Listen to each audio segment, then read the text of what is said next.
말씀 함께 보도록 하겠습니다. 말씀은 누가복음 12장 49절부터 53절까지 말씀이고요. 전체적으로는 13장까지 내용을 우리가 함께 보려고 합니다. 우리 한 절씩 교독하도록 하겠습니다. 내가 불을 땅에 던지러 왔노니 이 불이 이미 붙었으면 내가 무엇을 원하리요? 나는 받을 세례가 있으니 그것이 이루어지기까지 나의 답답함이 어떠하겠느냐. 내가 세상에 화평을 주려고 온 줄 아느냐? 내가 너희에게 이르노니 아니라 도리어 분쟁하게 하려 함이로다. 이후부터 한 집에 5사람이 있어 분쟁하되 셋이 둘과 둘이 셋과 하리니 아버지가 아들과 아들이 아버지와 어머니가 딸과 딸이 어머니와 시어머니가 며느리와 며느리가 시어머니와 분쟁하리이다 하시니라. 아멘. 우리 함께 기도하십니다. 사랑의 말씀 아버지 감사합니다. 하나님, 우리가 이제 말씀 드리려고 합니다. 하나님, 우리 마음에 집중하게 하여 주시고 하나님의 말씀에 귀 기울이며 또한 그것을 내 삶 가운데 어떻게 실천할지를 고민하고 돌아갈 수 있는 귀하고 복된 시간 되게 하실 걸 믿사오며 살아역사하신 예수 그리스도의 이름으로 감사하며 기도했습니다. 아멘. 오늘 성경 말씀은 좀 길입니다. 그래서 제가 다 읽지를 못할 것 같아가지고 이따가 이제 말씀을 보면서 같이 읽어갈 거고요. 총 몇 가지의 이야기가 담겨져 있냐면 4가지 이야기들이 오늘 한 세트로 이루어져서 구성을 이루고 있습니다. 우리가 오늘 함께 읽은 이 49절부터 나오는 내용이 첫 번째 줄이 뭐가 나오냐면 내가 예수님이 땅에 불을 던지러 왔다. 이런 얘기가 나오시고요. 그 다음에 그 54절부터는 너희들이 날씨는 구분할 줄 알면서 어떻게 하나님의 계절이 오는 걸 너희들이 못 느낄 수 있느냐, 너에게 분별력이 필요하다라는 말씀을 하십니다. 그리고 13장으로 넘어가서 어떤 내용들이 나오냐면 모든 인간은 결국은 죽게 된다. 어떠한 사람이든지 결론적으로 모든 인간은 죽을 수밖에 없다라고 이야기하고, 그거에 대해서 마지막 비유를 드시는 게 뭐냐면 포도밭에 있는 무화과 나무를 가십니다. 그리고 무화과 나무의 열매 없음을 가지고 그것을 꾸중하시는 장면이 나오는 것이 바로 오늘 우리가 함께 볼 성경의 내용입니다. 물론 이 4가지 에피소드는 시간적 흐름의 순서에 맞춰서 이루어진 건 아니라고 보입니다. 왜냐하면 누가가 나중에 어떻게 하냐면 이걸 좀 이렇게 모아놓지 않았을까라고 생각을 해요. 왜 그러면 다른 복음서랑 보면 그게 시간대가 맞지는 않습니다. 그래서 누가가 이 4개의 이야기를 모아놓은 것이 아닐까라고 이야기들을 하고요. 이렇게 누가가 자기가 이렇게 편집을 했던 이유는 분명히 있을 겁니다. 그것은 뭘까요? 지금 제가 말씀드린 우리가 오늘 볼 이 4가지 말씀은 결론적으로 무슨 주제를 갖고 있다? 동일한 주제를 가지고 있다라는 겁니다. 이걸 여러분들이 오늘 잘 생각하시고 이 4가지 이야기가 어떻게 연결이 되어질 수 있고 또한 이 말씀을 통해서 우리에게 무슨 말씀을 하는지에 대해서 함께 고민해봤으면 좋겠다라는 마음이 있습니다. 첫 번째로 무슨 얘기가 등장하면 내가 예수님이 이 땅에 오신 이유에 대해서 말씀하시는데 그 뭘 하러 오셨다고 말씀하시면 내가 이 땅에 불을 던지러 왔다라고 이야기합니다. 굉장히 무서운 말씀을 하세요. 그 불을 던지러 왔다라고 해서 우리는 보통 그 예수님이 심판이 오나? 라고 생각할 수도 있습니다. 근데 그런 것이 아니라 그 뒤에 어떤 얘기가 나와요? 가족들 간에 분쟁이 발생한다라는 이런 식의 이야기를 예수님께서 지금 하고 계세요. 특히 52절에 보면은 집안에 5사람 있는데 둘셋으로 나눠 싸운다. 그 다음에 아들과 아버지가 싸우고 며느리와 어머니가 싸우고 딸과 어머니가 싸운다. 이런 식으로 가족의 분열에 관련된 이야기가 뭐하고 있다는 거예요? 드러나고 있다라는 겁니다. 사람이 분명히 예수님이 이 땅에 오셔서 우리는 평화의 주라고 이야기하는데 예수님이 지금 오셔가지고 무슨 말씀하시는 거예요? 당신이 그동안 했던 이야기와 반대되는, 그렇죠? 서로 적대적으로 만들어버릴 수밖에 없는 그런 일들이 일어날 수밖에 없다라고 이야기하는 겁니다. 이거는 우리가 단순히 여기에 등장하는 3사람, 2사람의 편을 가른다. 아니면 어머니와 딸이 싸우고 아버지와 아들이 싸우고 시어머니와 며느리가 싸운다. 이렇게 그냥 단순하게 누군가의 분쟁이 일어나고 있구나라고만 이해하면은 안 되는 문제예요. 예수님이 오셔가지고 이걸 하셨던 이유는 무엇이냐면 그리스도인들에게 뭘 요구하시는 겁니까? 너희가 하나님의 백성으로 살아갈 때 뭘 따라갈 수 없다라는 이야기라는 거냐면 일상의 방법과 일상과 타협할 수 없음에 대해서 이야기하는 본문이 바로 오늘 우리 본문에서 이야기하고 있다라는 겁니다. 그래서 내가 일상을 선택할 수 없고 난 뭘 선택할 수밖에 없다? 하나님의 나라를 선택할 수밖에 없다는 걸 강조하기 위해서 이렇게 약간 과격한 표현을 예수님께서 오늘 우리들에게 보여주고 있다라는 겁니다. 그것에 대해서 우리가 생각해야 될 것 중에 하나가 무엇이냐면 오늘 이 이야기를 듣고 있는 독자들이 누군지를 우리가 좀 알아야 하는 거예요. 성경을 좀 같이 읽어볼까요? 누가복음 12장입니다. 41절 베드로가 여짜오되 주께서 이 비유를 우리에게 하심이니까 모든 사람에게 하심이니까 주께서 이르시되 곧 진실한 청지기가 되어 죄인에게 그들을 맡아 때에 따라 양식을 나누어 줄 자가 누구냐. 자, 지금 이 얘기할 때 베드로가 질문을 던지죠. 주님, 지금 이 이야기를 하는 것은 우리에게 하시는 겁니까? 아니면 세상 모든 사람에게 하시는 겁니까? 라고 질문을 던져요. 그때 예수님께서 누구에게 관련된 이야기다라고 하시면 22절에 보면 뭐라고 돼 있냐면 또 제자들에게 이르시되, 그쵸? 그 다음에 54절에 보면 뭐라고 돼 있어요? 또 무리에게 이르시되 라고 돼 있어요. 그러면 우리가 잘 생각해야 되는 건 뭐냐면 지금 이 이야기는 누구에게 하고 있다는 거예요? 예수님의 제자와 무리에게 하고 있다는 거예요. 여러분, 예수님의 제자는 예수님을 따르고 있는 자들입니다. 그렇죠? 자기의 모든 걸 포기하고 다 내려놓고 이제는 내가 예수를 따르겠다라고 쫓아오는 사람이고요. 지금 여기에 등장하는 무리들은 누굴까요? 예수님과 대적하는 사람들일까요? 아닙니다. 예수님이 너무나 궁금해서, 예수님의 이야기가 너무나 듣고 싶어서, 아니면 예수에 대한 소문을 들어서 예수가 누구인지 좀 알고자 해서, 쉽게 말하면 예수에 대한 관심이 있는 자들이 뭐 하는 거예요? 지금 따라와 있는 상태들, 이걸 우린 무리들이라고 이야기하는 거예요. 그러면 지금 이 이야기는 누구에게 하는 겁니까? 최소 예수님을 제자 아니면 예수님이 관심 있는 자들에 관련된 이야기라고 있는 거고, 이걸 오늘날의 시각으로 끌고 오면 누구에게 이야기하시는 거예요? 예수를 믿고 있는 우리들에게 이야기하고 있는 거예요. 세상에 있는 모든 사람들에게 이야기하는 것이 아니라 예수를 따르겠다라고 이야기했고 내가 예수를 믿는다라고 고백한 우리들에게 이제는 너희들이 이 세상 속에 들어가서 살 때 어떤 모습을 살아야 되는지, 그것에 대해서 우리들에게 이야기해 주는 것이 뭐라는 거예요? 오늘 본문의 내용이라는 겁니다. 즉 예수를 따르는 자들에게 예수님이 요구하시고 촉구하시는 일이 무엇인지를 알아야 한다는 거예요. 그리고 그걸 따르기 위해서 우리가 뭐 할 수 없다고 이야기하는 거면 하나님과 분리되어질 수 없는 상태에 놓여져 있음을 먼저 이해해야 함에 대해서 우리들에게 이야기해 주는 것이 바로 오늘 본문에서 첫 번째로 우리에게 이야기하는 겁니다. 자, 예수님께서 불을 던지셨대요. 여러분, 불 하면 우리가 당연히 뭘 상징합니까? 하나님의 심판을 생각할 수 있어요. 그래서 불은 뭐예요? 하나님 나라가 이 땅에 왔다라는 걸 이야기할 수 있는 거예요. 즉 예수님이 뭐 하셨다는 거? 불을 이 땅에 갖고 왔어요. 그게 뭐예요? 하나님의 나라, 하나님의 심판이 이 땅 가운데 왔는데 그때 무엇이 이루어진대요? 내가 이 땅에 불을 어떻게 한대요? 던진다라고 나와요. 이 던진다라는 말이 불을 지른다라는 개념으로 볼 수도 있어요. 이 뜻이 뭐냐면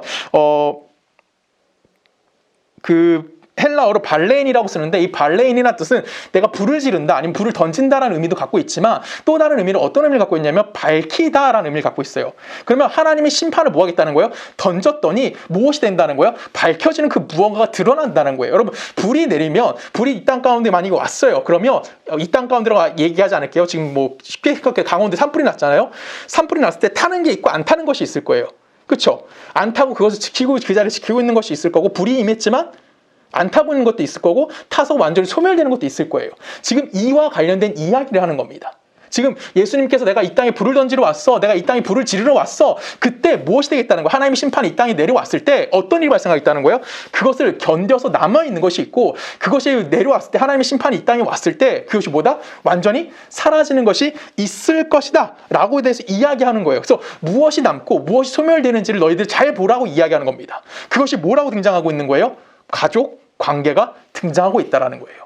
여기서 말하는 가족 관계는 단순히 우리나라의 개념으로 생각하면 우린 유교국가입니다. 그렇죠? 그래서 가족에서 굉장히 가족애를 중요하게 생각하기도 하고요. 그 다음에 윤리나 효를 굉장히 강조하고 있는 나라입니다. 우리나라는. 그렇죠? 근데 우리가 잘 알다시피 우리가 아무리 우리 삶 속에 유교적인 생각을 갖고 있다고 할지라도 내가 내 개인적인 이익이나 아니면 개인적인 무언가를 요구하려고 뭐라 하기도 합니까?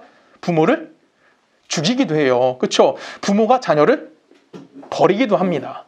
그렇죠? 이거는 우리가 이미 사회에서 알고 있는 거예요. 근데 지금 이때 어떤 일이 발생하고 있는 거예요? 하나님의 심판이 임했을 때 이런 일들이 뭐 한다는 거예요? 드러나게 되었는데 무엇이 드러나는 걸까요? 이 세상에 어떠한 지과 관련된 내용들이 드러나게 되었다는 거예요.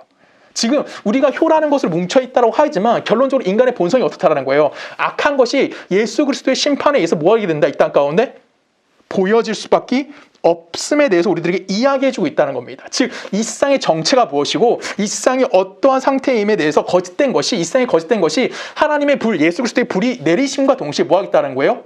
그 실체가 밝히 이 세상에 드러나게 되어질 수밖에 없음에 대해서 이야기하는 겁니다. 이해 가시죠? 단순하게 예수님이 이 땅에 뭐 하나님의 불이 임했을 때 그냥 갑자기 가족끼리 싸운대 이런 얘기를 하는 것이 아니라 그 실체가 무엇인지가 드러나게 된다는 거예요. 이와 관련된 말씀이 요한복음 16장에 나옵니다. 우리 한 절씩 교독해 볼까요? 5절입니다. 지금 내가 나를 보내신 이에게로 가는데 너희 중에서 나더러 어디로 가는지 묻는 자가 없고, 우리 안에 이 말을 함으로 너희 마음에 민심이 가득하였도다. 그러나 내가 너희에게 실상을 말하노니 내가 떠나는 것이 너희에게 유익이라. 내가 떠나지 아니하면 보혜사가 너희에게로 오시지 아니할 것이요 가면 내가 그를 너희에게로 보내리니. 그가 와서 죄에 대하여 의에 대하여 심판에 대하여 세상을 책망하시리라. 죄에 대하여라 함은 그들이 나를 믿지 아니하며 이에 대하여라 함은 내가 아버지께로 가니 너희가 다시 나를 보지 못하니 심판에 대하여라 함은 이 세상 임금이 심판을 받았음이니라. 아멘. 지금 여기서 우리가 참 생각할 게 하나 있습니다. 자, 여러분 성령이 왜 오셨죠? 성령이 오기 위해서 뭘 필요하다고 하냐면 전제가 하나 필요해요. 그 전제가 뭐죠? 전제가 뭐죠? 성령이 어떻게 해야지 성령이 뭐가 어떤 전제로서 성령이 이 땅에 내린다고 돼 있습니까? 성경에 뭐라고 돼 있어요? 예수님이 떠나가야 된다고 얘기되어 있어요. 그렇죠? 이거 쉽게 말하면 뭐예요? 예수 그리스도의 부재가 발생해야지만 성령이 뭐 할 수 있다는 거예요? 이 땅에 올 수 있게 되어진다는 겁니다. 즉 성령이라는 것은 예수 그리스도의 그 부재를 뭐 하는 거예요? 증명하고 있다는 거예요. 우리가 성령 받았다는 건 이 땅에 누가 없다는 걸 얘기하는 거예요. 예수님이 존재하고 있지 않음에 대해서 이야기하는 겁니다. 그리고 그것에 대해서 예수가 부재가 생긴 이유와 원인이 무엇인지를 성령이 오심을 통해서 알려주겠다라는 것이 뭐예요? 성령이 이 땅에 온 전제로서 우리가 생각해야 되는 거예요. 즉 하나님의 성령이 이 땅에 내렸을 때 뭐 하는 거예요? 그 예수 그리스도의 빈자리가 무엇이고 그 빈자리가 왜 발생했는지를 우리에게 알게 해주시는 거예요. 그것이 뭐예요? 오늘 성경에 등장하는 내가 성령이 이 땅에 내려서 우리를 책망하고 있는 내용들인 겁니다. 이해 가시죠? 지금 여기서 지금 뭐라고 돼 있어? 내가 너에게 책망할 것이 있다. 내가 세상을 책망하겠다. 그렇죠? 8절에 보면 뭐라고 돼 있어요? 그가 와서 죄에 대하여 의에 대하여 심판에 대하여 세상을 뭐 하겠다? 책망하겠다. 성령이 오셔가지고 우리에게 축복해 주시는 것이 아니라 성령이 오셔서 우리에게 뭐 해주신다고요? 책망하신다고요. 뭐에 대해서? 죄에 대해서, 의에 대해서, 그 다음에 심판에 대해서 뭐 하시겠다? 책망하시겠다라고 이야기합니다. 여러분 죄에 대하여 하면 뭘까요? 죄에 대하여 하면 성경에 뭐라고 기록됐습니까? 예수를 믿지 않는다라는 거예요. 즉 예수로 인해서 우리들에게 주어진 하나님 나라를 뭐 하겠다는 겁니까? 세상 사람들은 거부했다는 겁니다. 그 거부했기 때문에 의가 뭐 하는 거예요? 이 땅에 왔어요. 예수라는 의가 왔는데 의에 대하여 내가 뭐 하겠대? 아버지께로 돌아가겠다라고 말씀하시는 거예요. 즉 이 세상에 의로 오신 예수 그리스도를 이 세상 사람들이 받아들이지 않습니다. 그래서 세상 사람은 자기가 의를 만들 수 있다고 했지만 진짜 의가 정말 왔을 때 그 의를 받아들이지 않았어요. 즉 누구의 부재가 생깁니까? 예수 그리스도의 부재가 생길 수밖에 없게 되는 거예요. 예수 그리스도의 부재가 생겼어요. 그래서 그 생긴 것 때문에 이 세상에 성령이 오셔서 뭘 책망한다고요? 너희들이 의를 거부했어. 그리고 그 의는 뭐 했어? 너희들이 죽였어 라고 이야기하는 거예요. 그래서 마지막에 뭐라고 됩니까? 세상의 심판에 대하여라 함은 이 세상의 임금이 심판을 받았다라고 얘기하세요. 여러분 이 세상의 임금은 누구죠? 여기서 말하는 임금은 정말 킹을 얘기하는 건 아니에요. 여기서 말하는 임금은 뭐예요? 세상의 권력입니다. 여러분 제가 누누이 말씀드립니다. 세상에서 가장 큰 권력은 뭐죠? 세상의 권력의 끝은 어디에 있어요? 세상의 권력의 끝이 어디죠? 죽음이에요. 세상에서 가장 강력한 힘은 죽여버리는 거예요. 그렇죠? 그 죽음이라는 거예요. 근데 예수님이 죽으셨어요. 뭐에 의해서? 세상의 심판에 의해서. 근데 결론은 어떻게 나죠? 예수가 죽고 끝났나요? 아니에요. 세상의 궁극적인 힘이라고 이야기했던 죽음마저도 예수 그리스도는 뭐 하십니까? 부활로 그것을 이겨내셨다는 거예요. 그리고 부활로 이겨내심을 통해서 세상이 갖고 있는 한계점이 여기 있다는 것을 우리들에게 알게 만드시는 거고 이 세상의 궁극적인 목적지가 아니라 진정한 궁극적인 목적지는 어디에 있다? 하나님의 나라에 있음에 나라라는 것을 우리들에게 설명해 주는 것이 바로 이 장면이라는 겁니다. 이해 가시죠? 지금 예수님께서 예수님의 부재로 인해서 성령이 이 땅에 오셔서 이 땅을 책망하시는데 뭐에 대해서요? 죄에 대해서. 우리가 예수를 믿지 않았고 의를 거절했고 그 의가 거절되었지만 그 의를 거절함을 통해 사람들이 세상에서 심판에서 예수를 죽였지만 그 예수가 뭐 했다? 부활했다라는 겁니다. 지금 예수 그리스도가 이 땅에 불을 던진다라는 것은 뭘 드러내는 거예요? 세상의 이러한 현실을 드러낸다라는 거예요. 세상이 지금 이런 모습이라는 것을 우리들에게 보여주고 있다는 거예요. 그것이 예수가 뭐 한 겁니까? 지르신 불임에 대해서 이야기하는 겁니다. 세상은 아무것도 만들어내지 못합니다. 세상이 만들어낼 수 있는 건 딱 하나예요. 뭐예요? 죽음이에요. 그 죽음 앞에 세상은 무엇을 만들어내지 못하는 거예요. 뭐 있는 것조차도 뭐 할 수밖에 없어요? 망가지게 할 수밖에 없는 것이 이 세상이라는 거예요. 그것을 깨트리기 위해서 누가 이 땅에 오셨어요? 예수 그리스도께서 이 땅에 오셔서요. 가장 가치 있는 것들이 무엇인지 우리들에게 알게 하셨고요. 또 그 가치를 존속시키고 유지 발전시킬 수 있는 것이 무엇인지 알게 만드셨어요. 그 나라가 어디예요? 바로 하나님 나라를 우리들 가운데 소개해 주러 이 땅 가운데 예수 그리스도가 오셨다라는 겁니다. 인간이 만들어낼 수 없는 그 인간을 넘어서는 하나님의 나라가 무엇인지를 우리에게 설명해 주시고 예수 그리스도 이 땅에 오셨다라는 거예요. 그 하나님의 나라가 어떤 모습일까요? 우리 성경을 좀 읽을까요? 누가복음 4장이에요. 누가복음 4장 16절 한 절씩 교독합니다. 예수께서 그 자라신 곳 나사렛에 이르사 안식일에 늘 하시던 대로 회당에 들어가사 성경을 읽으려고 서심해 선지자 이사야의 글을 드리노니 책에 가서 이렇게 기록된 데를 찾으시고 주의 성령이 내게 임하셨으니 이는 가난한 자에게 복음을 전하게 하시려고 내게 기름을 부으시고 나를 보내사 포로된 자에게 자유를 눈먼 자에게 다시 보게 함을 전하며 눌린 자를 자유롭게 하고 책을 덮어 그 맡은 자에게 주시고 앉으시니 회당에 있는 자들이 다 주목하여 보더라. 이에 예수께서 그들에게 말씀하시되 이 글이 오늘 너희 귀에 응하였느니라 하시니 아멘. 21절 마지막에 뭐라고 되어 있어요? 이 글이 너희 귀에 뭐 했다? 응했다라는 거예요. 무슨 글이 응했다는 거죠? 이사야의 말씀이 응했다라는 얘기예요. 구약에 예언되어 있던 예수 그리스도가, 구약에 약속되어 있던 예수 그리스도가 구약에서 우리들에게 주신 하나님의 약속이 뭐 했다라는 거예요? 성취되어졌다라고 우리들에게 이야기하는 거고, 그 성취됨을 알게 하기 위해서 이 땅에 오신 분이 누구라는 거예요? 예수 그리스도인 거고, 그걸 우리 뭐라고 표현합니까? 메시아다라고 이야기하는 겁니다. 즉 하나님의 나라와 하나님의 통치가 무엇이고 그 구원이 어떤 건지를 우리에게 말씀해 주시는 거예요. 누굴 통해서? 예수 그리스도 통해서. 그래서 예수 그리스도는 누구의 종이다라고 이야기하는 거예요? 하나님의 종이다라고 이야기하는 거고, 그 하나님의 종이 이 땅에 오셔서 하신 일이 뭐예요? 가난한 자에게 뭘 주신대요? 복음을. 억눌린 자에게 뭘 주신대요? 자유를 주시기 위해서 이 땅에 오셨다라고 이야기하는 겁니다. 여러분, 그러면 여기서 말하는 억눌린 자, 가난한 자는 누구예요? 누구죠? 억눌리고 가난한 자가 누구예요? 정말 사회적 소외 계층에 대해서 이해하는 걸까요? 아니에요. 그렇죠. 저번에 한번 말씀드리긴 했어요. 이 가난하고 억눌린 자는 누구냐면 이 세상 모든 사람이에요. 예수를 모르고 있는 모든 사람이 다 이 가난한 자고 뭐한 자예요? 억눌린 자일 수밖에 없다라는 거예요. 근데 여러분 이걸 잘 생각하셔야 됩니다. 하나님 나라의 특징이 뭡니까, 여러분? 하나님 나라의 특징. 하나님 나라의 특징은 딱 가장 대표적으로 등장할 수 있는 게 십계명을 생각하면 제일 쉬워요. 여러분, 십계명은 하나님을 뭐하래요? 하나님 말씀을 순종하고 이웃을 뭐하라? 사랑하라. 이게 딱이에요. 이것이 십계명에서 강조하고 있는 것 중 강조하는 내용입니다. 여러분, 하나님을 섬기는 것은 우리 다 이해할 수 있고 이웃 사랑하는 다 이해할 수 있어요. 지금 하나님이 당신의 나라에서 살고자 하는 사람들에게 요구하는 것이 딱 몇 가지가 있다라는 거야. 2개밖에 없다라는 거예요. 이해 가시죠? 이 2개만 요구하고 있다라는 거예요. 그러면 내가 하나님을 섬기는 것과 내가 이웃을 사랑하는 것이 결론적으로 내가 이 땅을 살아가는데 뭐 할 수 있다라는 거예요? 완벽할 수 있다는 것을 우리들에게 이야기해 준다는 거예요. 내가 이 땅을 살아가는데 필요한 것은 뭐가 필요하다는 거예요? 하나님을 섬기면 되는 거고, 내가 누구를 사랑하면 되는 거야? 이웃을 내 몸같이 사랑하면 되는 거예요. 그러면 이것을 제외한 나머지를 통해서 내 삶이 채워질 수 있는 것이 있다 없다? 있다 없다? 없다라고 이야기하는 겁니다.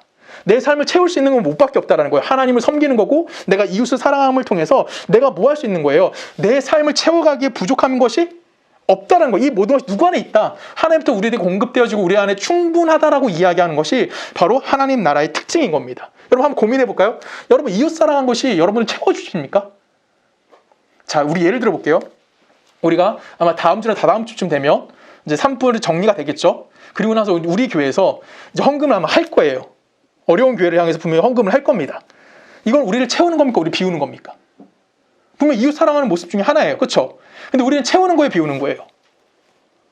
솔직히 비우는 거잖아요. 우리 교회 통장이 비는 거예요. 그만큼 빠져나가니까. 근데 왜 그것이 우리에게 충분하다고 얘기할까요?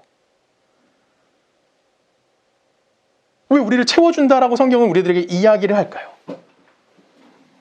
내가 이웃에게 내 필요를 뭐 하는 거예요? 나눠주는 거예요. 내 필요를 이웃을 착 채우는 것이 아니라 내가 이웃을 위해서 뭔가 줄 수 있는 거예요. 그것은 결론적으로 내 안에 무엇이 있다는 거예요? 넉넉함이 가득 차 있다는 겁니다. 이미 내가 하나님 나라 백성이 되었기 때문에 내가 이웃의 것을 빼앗아 오고 내가 이웃의 것을 착취해옴을 통해서 뭐 하는 거예요? 그걸 채우려고 노력하는 것이 아니라는 거예요. 누가복음 4장에 나오는 가난한 자, 억눌린 자, 이건 다 어디로부터 발생된 자들이에요? 이 세상으로부터 발생된 자들이잖아요. 그렇죠? 이건 하나님 나라에 있는 자들이 아니잖아요. 이 세상에 이미 그런 자들로 있다고요. 이 세상에서 만들어내진 것은 가난한 자이고요, 억눌린 자고요, 포로된 자들만 이 세상에서 있는 거예요. 이 세상 스스로가 자신들의 가치를 만들어낼 수 있어요, 없어요? 없다라고 성경이 이야기하는 겁니다. 그래서 우리의 필요를 그들에게서 뭐 할 수 없는 거예요? 차지해낼 수가 없는 거예요. 그들은 이미 뭐한 자들이야? 가난한 자들이잖아요. 그들은 뭐한 자들이에요? 억눌린 자들이에요. 그들은 갇힌 자들이라고요. 그들에겐 자유가 존재하지 않는다고요. 근데 우리는 그들에게 가서 뭘 가져올 수 있을까요? 없는 거죠. 그래서 우리의 것을 뭐 하는 겁니까? 그들에게 주는 거예요. 근데 그들은 스스로 만들어낼 수 없기 때문에 서로 뭐 하는 자들이 됩니까? 빼앗는 자들이 된 거예요.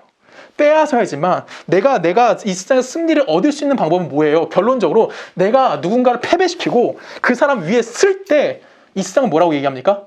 그것이 승리다라고 이야기하고요. 내가 무언가를 가졌다라는 것은 뭐예요? 남이 가질 수 없는 것을, 아니면 남이 갖고 있는 걸 내가 뭐 하는 겁니까? 그것을 빼앗아 오는 거. 이걸 착취해 온다고 하죠. 착취해 오는 것이어야지만 내가 그보다 더 나라는 존재성을 드러낼 수 있다라고 이야기한다라는 거예요. 근데 하나님 나라는요, 그렇지 않음에 대해서 우리들에게 이야기하는 겁니다. 우리는 십계명을 너무나 쉽게 그냥 율법이다라고만 생각해요. 근데 율법은 맞아요. 근데 율법의 핵심은 누굽니까? 예수 그리스도입니다. 율법을 통해서 예수 그리스도가 뭐 하셨어요? 율법을 완성하신 분이세요. 예수가 이 땅에 오셔서 율법을 폐하신 것이 아니라 율법을 완성하신 분이라고요. 율법의 정신에 대해서 우리들에게 이야기해 준 거고, 그 이야기해 줌을 통해서 정말 우리가 어떤 삶을 살아야 되는지 이야기해 주는 거예요. 그것이 누구의 삶으로 증명되는 거예요? 예수 그리스도의 삶이 뭘 증명하는 겁니까? 하나님의 율법이 무엇인지 우리에게 증명한다고요. 여러분, 예수 그리스도의 삶은 무엇이었습니까? 예수님은 뭐 하셨어요? 병을 고치셨어요. 예수님 또 뭐 하셨죠? 귀신도 내어주셨어요. 예수님 또 뭐 하셨습니까? 죽은 자를 살리셨어요. 그럼 예수 안에 무엇이 있다는 겁니까? 생명이 있는 거고요. 예수 안에 회복도 있는 거고요. 예수 안에 부활도 있다라고 우리들에게 이야기하는 겁니다. 예수 안에 있는 생명과 예수 안에 있는 회복과 예수 안에 있는 부활을 가지고 우리는 뭐 하는 거예요? 이 땅을 살아가는 자들이라는 거예요. 이 땅은, 이 세상은 뭐 할 수 못해요. 남의 것을 빼앗아 와서 자기 것을 보충해야지만 자신이 자기가 누군지 알 수 있는 곳이었어요. 근데 이제 우리는 뭐 하는 거예요? 예수 안에 있는 걸 가지고 이 땅 가운데 뭐 하는 겁니까? 들어가 사는 거예요. 근데 이거 참 어렵죠. 우리가 이 땅 가운데 살아갈 수 있는 근거가 바로 여기에 있다는 겁니다. 누구? 예수 그리스도 안에만 존재하고 있다는 거예요. 내가 타인의 것을 가지고 오는 것이 아니라 누굴 갖고 오는 거예요? 하나님의 것 안에서 살고 있다는 거예요. 그래서 우리들에게 요구되는 것이 무엇이냐면 분별력이 필요하다라고 이야기하고 있는 거예요. 그래서 이 불을 던지러 왔다라고 말씀하시고 그 다음에 무슨 얘기를 하시는 겁니까? 우리는 읽진 않았지만 너희들이 날씨가 어떤지 알잖아. 지금 여러분 밖에 날씨 어때요? 비 오잖아요. 그렇죠? 이건 다 알아요. 모두 다 분별할 수 있어요. 그럼 뭐 쓰고 나가야 돼? 비 오는 날. 반바지 입고 추리닝 입고 나가면 돼요? 안 되죠. 우산 들고 나가야 돼요. 우리에게 그런 분별력이 있다고요. 근데 하나님의 나라가 오는 걸 너희들은 왜 분별하지 못하니? 라고 우리들에게 이야기해 주십니다. 그래서 우리들에게 뭐 하는 거예요? 이 땅을 살아갈 때 너희들은 분별력을 가져야 돼 라고 우리들에게 이야기하는 거고, 이 분별력이라는 것은 결론적으로 뭐에 대해서 얘기하는 거예요? 예수를 믿는 너희들이 예수의 제자로서의 삶을 어떻게 살아가야 되는지, 그 제자도가 무엇인지를 알아야 함에 대해서 우리들에게 이야기해 주는 겁니다. 세상의 것으로 보상받으려고 하지 말고요. 세상의 조건을 만들려고 하는 것이 아니라 우리의 기대를 채우려고 하는 것이 아니라 누구의 것을? 하나님의 나라를 선택할 수밖에 없는 그 분별력 자체가 우리 안에 있어야 된다고 이야기하시는 겁니다. 그러면서 이어지는 내용이 바로 세 번째 이야기이고, 이 세 번째 이야기는 우리에게 무엇이 찾아온다면 면 박해와 고통이 찾아올 수밖에 없는 인생임에 대해서 우리에게 이야기해 줍니다. 성경 같이 읽을게요. 누가복음 13장입니다. 한번 한 절씩 읽을까요? 그때 마침 두어 사람이 와서 빌라도가 어떤 갈릴리 사람의 피를 그들의 제물에 섞은 일로 예수께 아뢰되, 또 실로암에서 망대가 무너져 치아 죽은 16사람이 예루살렘에 거한 다른 모든 사람보다 죄가 더 있는지. 자, 어떤 사람들이 와서 예수님께 물어보는 거예요. 예수님, 우리가 유대인들인데 빌라도라는 사람이, 그러니까 그 당시에 이제 본붕왕이겠죠. 이 빌라도라는 사람이 뭐 했어요, 지금? 뭐 했대? 자, 읽어볼까요? 갈릴리 사람들의 피를 그들의 제물에 섞은 일. 이거 무슨 얘기일까요? 갈릴리 사람들의 피를 그들의 제물에 섞었다. 인신제사 드렸다는 얘기잖아요. 그렇죠? 쉽게 생각해요. 그러니까 이게 헌혈했다는 얘기 아니잖아요. 그렇죠? 피를 흘렸다는 건 죽였다는 얘기예요. 그래서 뭘 드렸다는 거야? 그들이 신에게 바치는, 로마 신에게 바치는 그 제물에 이 사람들 섞어줬다라는 거예요. 이런 일이 왜 발생했죠? 라고 묻는 겁니다. 또 하나 읽어볼까요? 아까 읽었던, 방금 읽은 4절에 보면 뭐라고 돼 있어요? 실로암에서 망대가 무너졌는데 몇 명 죽었대? 18명 죽었대요. 사람들이 물어보는 거예요. 그럼 그 죽은 18명 사람들이 죄가 많기 때문에 죽은 거예요? 라고 예수님께 물어본 겁니다.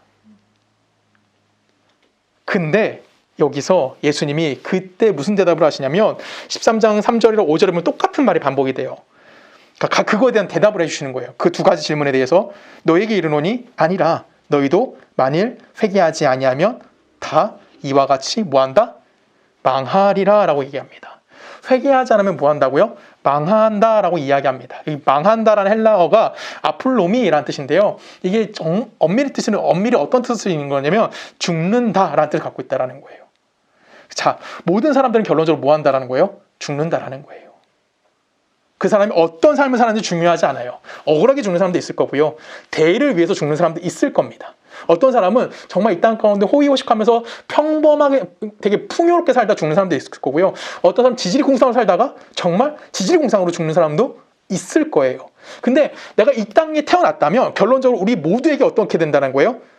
모든 사람은 죽음을 맞이할 수밖에 없다라는 겁니다. 이 세상은 결국 우리를 다 어디로 내몰고 있다라는 거예요? 죽음으로 내모르고 있음에 대해서 우리들에게 이야기해주고 있다라는 거예요. 우리가 이 죽음 안에서 뭘 할 수 있을까요? 세상이 우리에게 줄 수 있는 게 뭘까요? 세상은 분명히 화려한 걸 가지고 우리에게 이야기합니다. 내가 너에게 이거 해줄게 저거 해줄게 막 얘기를 해요. 근데 세상이 주는 마지막이 뭐예요?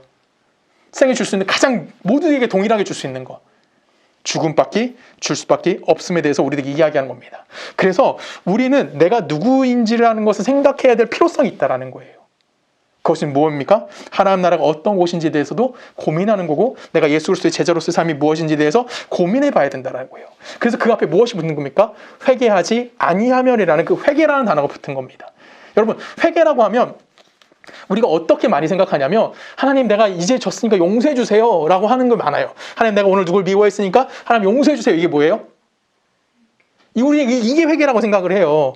근데 성경에서 회개는 단순하게 죄의 용서에 관련된 이야기를 하는 것이 아니라 내가 뭐 하겠다? 결단하겠다라는 이야기를 하는 거예요. 내가 하나님의 편에 서겠다라고 이야기하는 것이 뭐예요? 그것이 회개라는 겁니다. 그래서 회개는 누구로부터 발생될 수 없어요?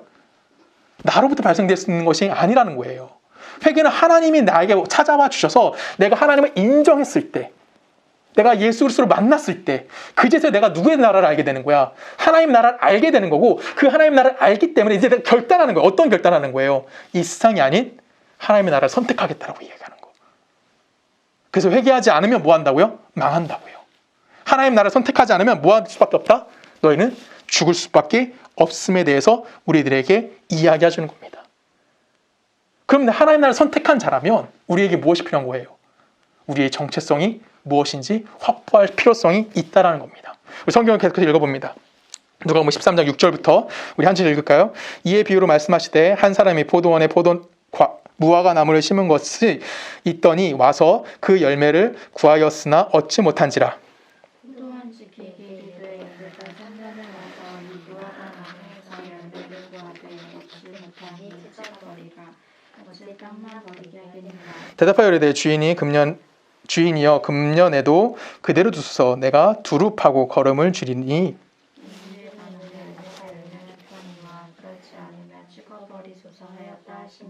아멘. 지금 이게 마지막 내용이거든요. 오늘 우리가 읽은 성경의 마지막 내용인데 지금 총 4가지 얘기가 동일하게 연결돼서 이야기되어진다고 말씀드렸어요. 오늘 우리 이 성경의 주제가 뭐였을까요? 예수님이 이 땅에 불을 던지셨어요. 불을 던져 뭐가 드러난다고요? 이 세상의 정체성이 드러난다고요. 그래서 우리에게 무엇이 필요합니까? 하나님 나라를 판단할 수 있는 판단력이 필요한 거고요. 그 판단력이라는 것은 결론적으로 우리들이 뭐 하는 겁니까? 이 세상 가운데 죽을 수밖에 없는 존재라는 것을 인정하는 것. 세상은 우리에게 뭘 줄 수밖에 없는 것? 죽음이라는 것밖에 줄 수 없는 것이라는 것. 이 세상의 존재성이 무엇인지를 우리에게 알게 해주셨다는 거예요. 그것은 마지막 정체성으로 대해서 이야기하는 것이 뭐예요? 바로 이 포도원에 있는 무화과 나무에게 열매를 구하는 장면이에요. 그러면 성경은 이 보통 정체성과 관련된 이야기를 할 때 가장 많이 사용하는 게 뭐예요? 나무 비유입니다. 여러분 지난주에 읽었던 것 같아요. 요한복음 15장에 보면 나는 포도나무 너희는 뭐다? 가지다. 그렇죠? 우리 정체성은 어디에 있다? 가지에 있는 것이 아니라 나무에 있다. 이런 얘기도 했었어요. 성경 또 하나 읽어볼까요? 마태복음 가볼까요? 마태복음 17장입니다. 우리 한 절 읽을까요? 7절. 7장 17절 우리 한 절 읽을게요. 이와 같이 좋은 나무마다 아름다운 열매를 맺고 못된 나무가 나쁜 열매를 맺나니 좋은 나무가 나쁜 열매를 맺을 수 없고 못된 나무가 아름다운 열매를 맺을 수 없느니라. 아멘. 이 얘기는 쉽게 얘기하면 뭘까요? 감나무에 무슨 열매를 맺힌다? 감. 사과나무에 무슨 열매가 맺힌다? 사과. 이것은 정해져 있어요, 안 정해져 있어요? 정해져 있어요. 감나무에서 배가 열릴 수 있나요? 못 열려요. 그렇죠? 자, 우리 아까 제 낑깡 제가 이거 나눠드렸는데, 여러분 낑깡은 사과나무에서 열립니까? 아니죠. 낑깡 나무냐? 잘 모르겠네요. 낑깡 나무겠죠? 조그만 나무겠죠? 그 낑깡 나무에서 낑깡이 열리는 거예요. 그렇죠? 딴 나무에서 열리는 것이 아니에요.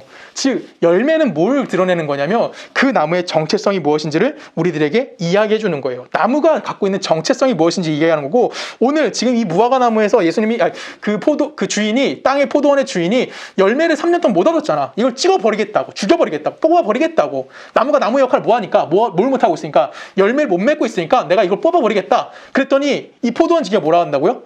1년만 더 주세요. 내가 이거 뭐 해볼게요? 물도 줘보고요. 뭔가 해보겠습니다. 라고 이야기하는 거죠. 지금 이 얘기는 무슨 얘기일까요? 여러분들의 정체성을 여러분들이 확인하지 못하고 있다는 얘기예요. 여러분, 지금 이 본문의 대상이 누구라고 말씀드렸습니까? 제자와 무리들이었어요. 그렇죠? 우리 모두예요. 예수를 알고 있는 자들이에요. 자, 그럼 1세기 때 예수님의 제자들, 그 다음에 예수를 따르고 있던 무리들, 이들이 생각했을 때도 메시아의 개념은 뭐였죠? 로마로부터 엄청난 힘을 가지고 와서 로마로부터 이들이 독립할 수 있는 메시아를 기다렸다는 거예요. 그리고 단순하게 그런 힘만을 기대했던 것도 있을 수 있겠지만 더 크게 보면 모두 기대했을까요? 그런 강력한 힘 위에 종교성을 부여해서 내가 종교적으로 어떤 능력을 갖게 된다던가 아니면 어떤 위치에 올라가겠다라고 그런 생각을 갖고 있었다는 거예요. 마치 뭐와 동일한 겁니까? 이 세상의 권력과 전혀 다르지 않은 메시아를 통해서 내가 이 세상의 권력을 다시 한번 내가 그동안 갖지 못했던 권력을 뭐 하고 싶은 거야? 갖고 싶은 거. 그래서 예수님의 제자들 중에 뭐 했어요? 하나님의 나라가 올 때 한 놈은 예수님 우편, 한 놈은 예수님 좌편에 세베대의 어머니가 와서 그렇게 요구했다고요. 그때 제자들이 뭐 했어요? 싸우잖아요. 왜 그럴까요? 그들도 못 가진 자들이었고, 그들도 가난한 자들이었고, 그들도 억눌린 자들이었어요. 그리고 그들이 생각했던 메시아, 예수가 왔더니 많은 능력을 행해요. 아, 정말 우리가 이 딸을 메시아구나. 근데 그 메시아는 어떤 메시아였어요? 이 세상의 권력을 우리에게 줄 메시아였어요. 근데 여러분, 메시아는 어떤 자입니까? 어떤 자입니까? 그렇죠. 메시아는 뭐죠? 하나님 나라와 이 세상 나라를 구별해 주는 분이신 거예요. 메시아를 통해서 우리가 받아야 되는 것은 이 세상의 것을 받아내는 것이 아니라 이 세상과 하나님 나라가 어떻게 다른지를 우리들에게 이야기해 주는 거예요. 분명히 예수를 믿으면 우리 안에도 종교성이 생깁니다. 그 종교성은 우리가 다 알다시피 모두 갖고 있어요. 윤리성도 갖고 있고요. 도덕성도 갖고 있습니다. 그리고 종교성과 윤리성이 만나면 어떻게 되죠? 이거는 윤리성이 떨어지나요? 아니에요. 더 강화되기도 해요. 근데 기독교의 종교성은 거기서 멈추는 것이 아닙니다. 기독교인들 윤리적이어야 되고요. 기독교인들 뭐 해야 돼요? 도덕적인 건 당연한 거예요. 근데 기독교 신앙은 거기서 멈추는 것이 아니죠. 뭐 하는 겁니까? 이 땅에 오신 예수 그리스도로 그 부활하심을 경험하는 겁니다. 그걸 경험함을 통해서 그걸 통해서 우리들에게 주어지고자 하는 하나님의 나라의 정체성이 무엇인지를 깨달아 알아야 함에 대해서 우리에게 이야기해 주는 거예요. 예수의 부활을 경험한 제자들이 동일했나요? 그들이 변화되어졌어요. 예수를 죽이겠다고 했던 바울이 예수를 만나고 나서 어떻게 됐죠? 그가 목에 잘려 죽는 그 순간까지 예수를 배반하지 않았고요. 예수를 3번이나 부인했던 베드로 어떻게 됐죠? 마지막에? 전설이에요. 정확하게 베드로가 어떻게 죽은지 모르지만 우리 전설에 의하면 베드로가 어떻게 죽었다고 하죠? 십자가에 거꾸로 매달려 죽었다라고 이야기해요. 그들이 뭘 만난 겁니까? 그들이 생각하고 있던 이 세상의 권력이 아닌 하나님 나라가 어떤 건지를 부활하신 예수를 통해서 경험했다라는 거예요. 그 경험함을 통해서 그들의 정체성이 뭐 하는 거예요? 무엇인지를 그들이 알게 되었다는 겁니다. 무화과 나무면 무슨 열매 맺어야 됩니까? 무슨 열매 맺어야 돼요? 무화과 열매 맺는 겁니다. 그것이 바뀔 수 있습니까? 없어요. 성경을 좀 읽어봅니다. 제가 읽을게요. 가라에서 5장 22절. 오직 성령의 열매는 사랑과 희락과 화평과 오래 참음과 자비와 양성과 충성과 온유와 절제는 이 같은 것을 금지할 법이 없느니라 라고 얘기합니다. 여러분, 이거는 우리 너무나 잘 아는 성경 구절이에요. 그렇죠? 근데 너무나 잘 알지만 너무나 잘못 알고 있는 성경 구절 중에서도 하나입니다. 우리는 성령의 9가지 열매를 맺읍시다 라고 많이들 얘기해요. 그렇죠? 맺을 수 있어요? 여러분 성령의 9가지 열매 맺으십니까? 맺어볼까요? 노력해볼까요? 우리 이런 식으로 얘기를 많이 해요. 그렇죠? 근데 23절의 마지막에 뭐라고 되어 있어요? 이 같은 법을 금지할 법이 있다 없다? 없다예요. 권유법이 아니에요. 권유하는 것이 아니에요. 성령의 열매 맺읍시다가 아니라 성령의 열매는 뭐 할 수밖에 없다? 맺어질 수밖에 없다예요. 쉽게 얘기하면 사과나무가 사과 열매를 갖는데 막을 방법이 있다 없다? 없다예요. 사과나무면 뭘 맺을 수밖에 없다? 사과를 맺는 건데 그거를 막아낼 수 있다 없다? 없다예요. 아까 읽은 마태복음 7장과 연결해서 생각해보면 뭐 하는 거예요? 나무의 정체성은 열매로 드러날 수밖에 없음에 대해서 이야기하는 겁니다. 우리가 그리스도인인 것은 내 삶에서 그것이 맺어질 수밖에 없다라는 것을 오늘 우리들에게 이야기해 주는 거예요. 우리는 이미 예수를 믿는 자들입니다. 예수를 나의 구주라고 고백했던 자들이고요. 예수의 부활이 무엇인지를 알고 있는 자들이에요. 그리고 우리는 지금이라는 시간 속에서 하나님의 나라가 어떻게 나에게 다가오고 있는지를 뭐 하는 거예요? 인식하고 있는 자들이에요. 그리고 인식함을 통해서 우리는 뭐와 구분합니까? 이 세상 나라와 하나님 나라가 어떤지를, 그것이 다르다는 것을 인정함을 통해서 두 나라가 구분된 나라라는 것을 알고 있는 자들이 누구예요? 바로 우리들이라는 거예요.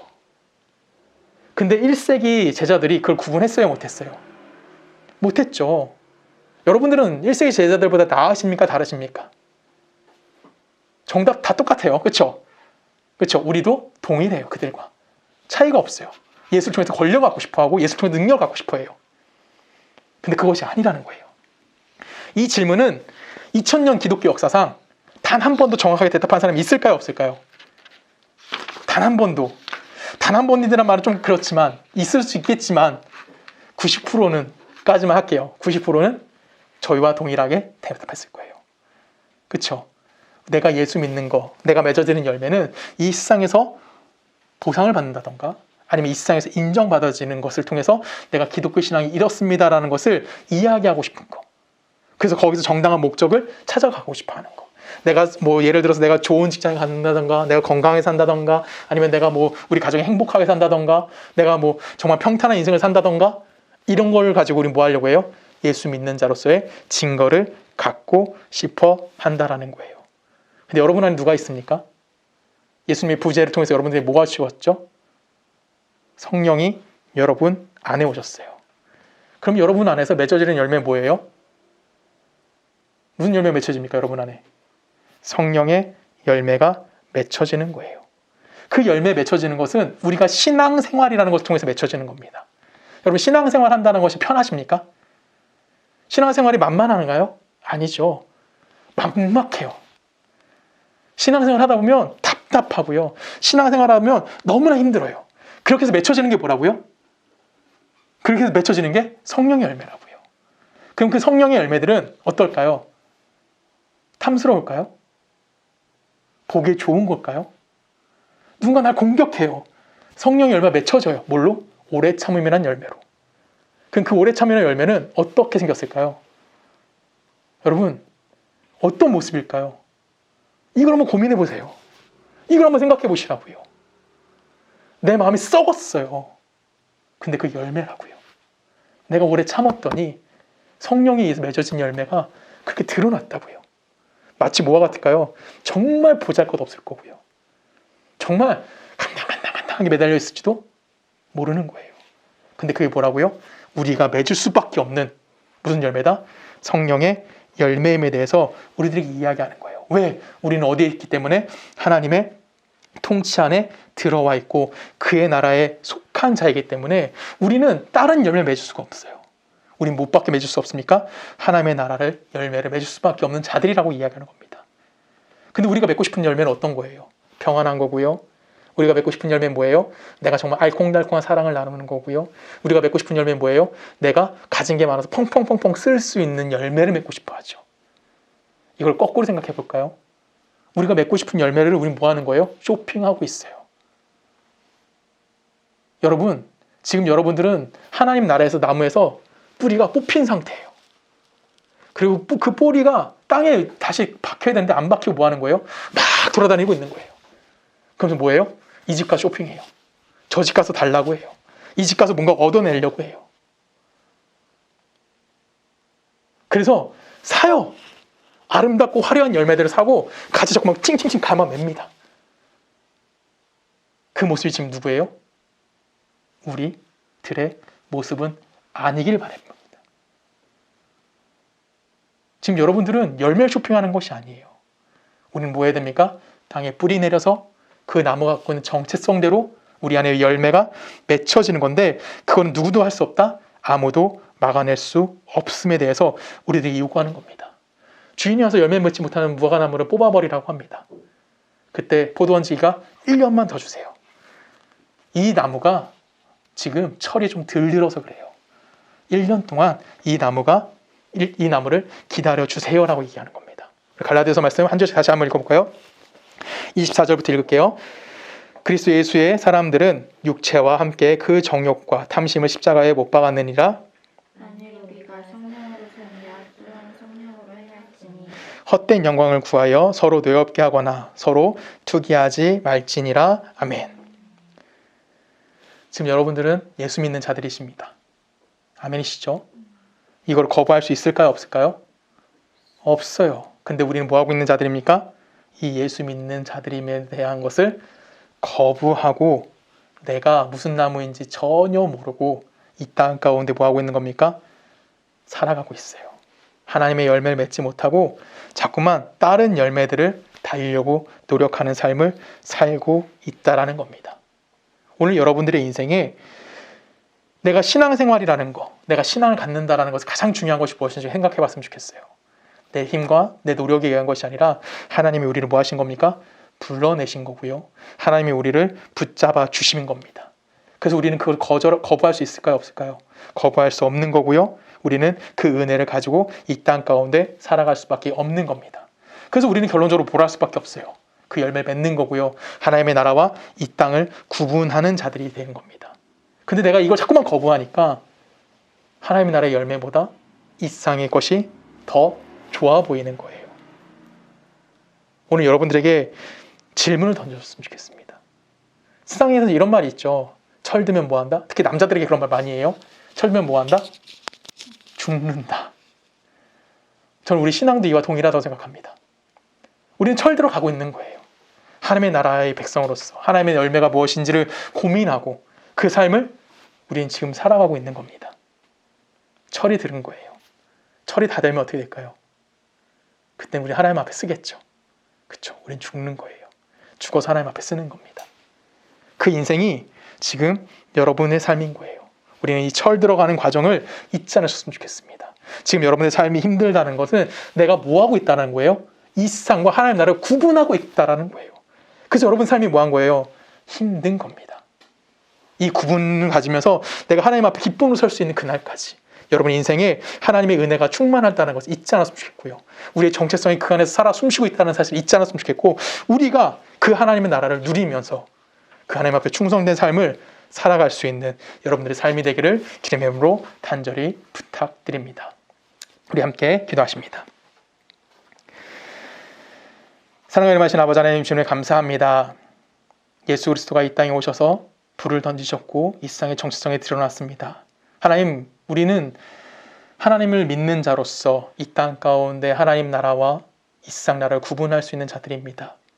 하나님, 내가 하나님부터 공급되어진 삶이 무엇인지를 고민하게 하여 주시고 내가 맺어야 되는 열매를 향하여 조금씩 철들어갈 수 있는 주의 거룩한 백성이 되어질 수 있도록 우리와 함께하여 주시옵소서.